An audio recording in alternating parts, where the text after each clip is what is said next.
So my question is, were Man United ever genuinely title contenders? I think if you look at the last couple of seasons and the dominance of Pep and Klopp, City and Liverpool, you'd have to say what made them title contenders. And what that was consistency over years. And, you know, we're seeing with the way that Liverpool are struggling now, they had a squad that was there playing and competing 3 or 4 years now. We look at from when they went to the Champions League final and lost, the 97-98 season where they lost the league. Then they won the Champions League and the Premier League. That took consistency. 97-98? 97-98 points. Oh, okay. 1997. I wasn't born then. I was so confused. But the year where they came 1 point yeah. behind the league, behind City. And, you know, they had consistency. But there was a point where everyone, like, this is the timeline for Man United this year. Yeah. Like, you were like 8th, 9th, and everyone's like, oh my God, the house is burning down. And we left the Champions League. The house is burning. It's crazy. And then you go on this nice, beautiful run. You win your games in hand, and you're top of the league for a couple of weeks. And you're like, okay, you know what? Like, it's after Christmas. If we're still hanging around the top, like, why can't we do it? Yeah. Few poor results, and now you're out of it again. So my thing is, like, was it just like a blip where you guys are just amazing, or is it like, did you? I mean, because I know you're a realist. Were you ever like genuinely, okay, you know what, we're in a title race? Whenever rival fans would try and put Manchester United on in the title race, I would say I can't do that yet, because the one attribute that I can't put on this team is consistency. The issue was always inconsistency. Well, the talent's there though.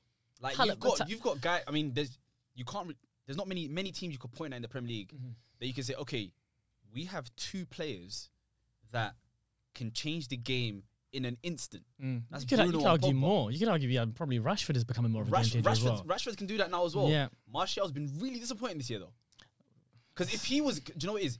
Yeah. If you had Martial, Pogba, Cavani, Bruno, and Rashford all firing, bro, who's stopping you guys? Do you know what I'm trying to say? Like, what is there? Because Pogba's kind of embracing his deeper role now, and he's doing well at it as well. Like that deep, and he's playing in different positions as well. He's doing everything for the team right now. You know how much I love Pogba. But like, Pogba's doing his thing. And then if you just had Martial doing his thing as well, with Bruno behind Cavani, that's bro. I think the issue is can do that. It takes more than just that to win the league. I think we had defensive issues at the beginning of the season. And I think Ole was looking back at it. You could say he was right in saying that there was a problem with no preseason that everyone struggled with. But you look at the 6-1 loss to Spurs, losing to Crystal Palace, so many times where we dropped points that we shouldn't have dropped, and there were embarrassing results. It was because of those determining factors. But you know, I think why we couldn't put ourselves in a title race is that what you need from a squad is them playing together at a consistent level and a high level of quality where they're all firing, like you said, consistently. Because look at how long Salah's gone into his 4th year of 20 goals.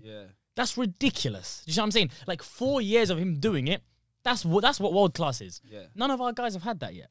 And to be fair, you could look at age, but that's starting to become less of an argument now because Pogba isn't young, Bruno isn't young, Martial isn't young anymore. So how old is Martial now, by the way? He's 25. He's getting to the point where he's got to be kicking on. It's like that, that's so frustrating. He's getting to that young talent Lingard level type. You know what I'm trying to say? Don't say that. Don't say that. Lingard was a young talent for years. But yeah, no, I personally still have hope for Martial. No, for sure. But someone was saying, like, isn't Martial's actually a striker though, isn't he? For me, he's a number 9, nothing else.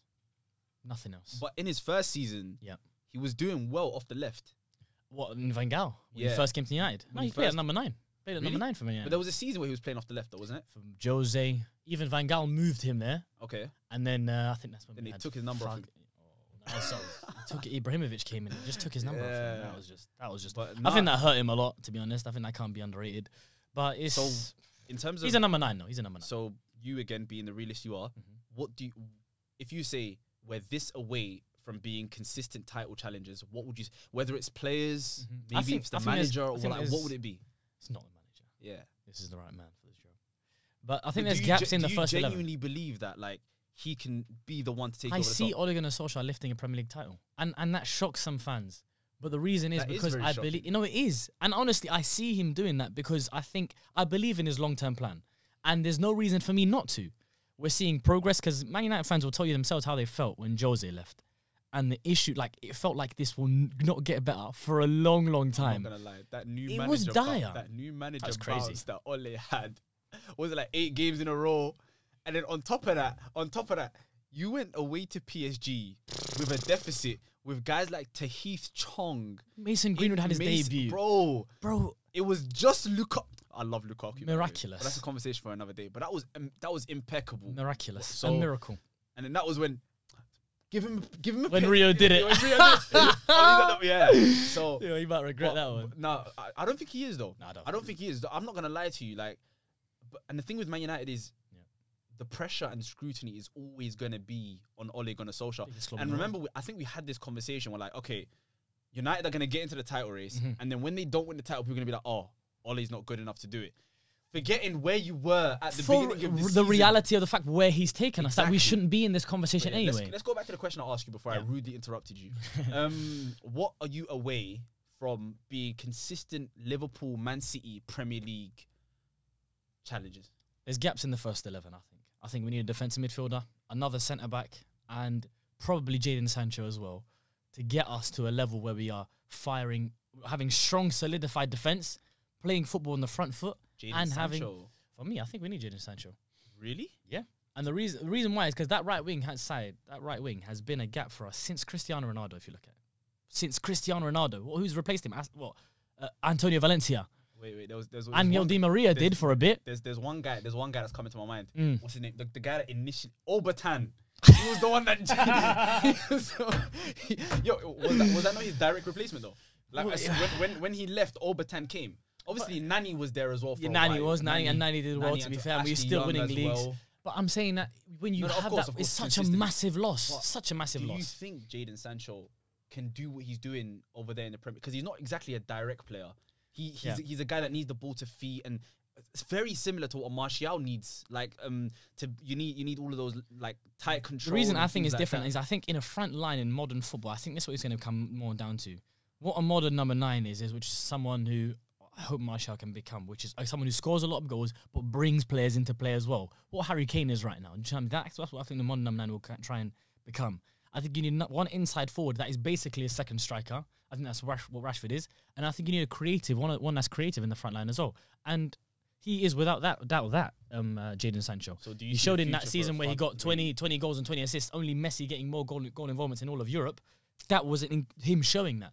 Do I think he can translate over? Not to the same level. You got to take a Bundesliga tax. That is not a lie. You know what I mean? That exists because all you need to do is look at Werner and Havertz to say that exists. Right? That is real. But maybe it's different for Sancho because he's English and this is what his grassroots. This is where he started playing. Exactly. So you never know. But I'm saying paying 120 million for a commodity that is that young and not proven in the Premier League to that extent. I think it shows with what the signings that Ole's been trying to do though. They're trying to profile a player's game. We want to sign players not just for the one season, not ready-made players the way Jose signed them. We want people who are going to be for the future. And I think that Jadon Sancho, you bring him in on that right-hand side, he'll be that player there for maybe, 10 years. So for you, the front three that you're hoping for is Rashford, Martial, and Jadon Sancho? Without being greedy. Fair enough. Well, if you agree with him, comments, likes, all those That's things. not, man. Maybe I'm talking nonsense. Let me know.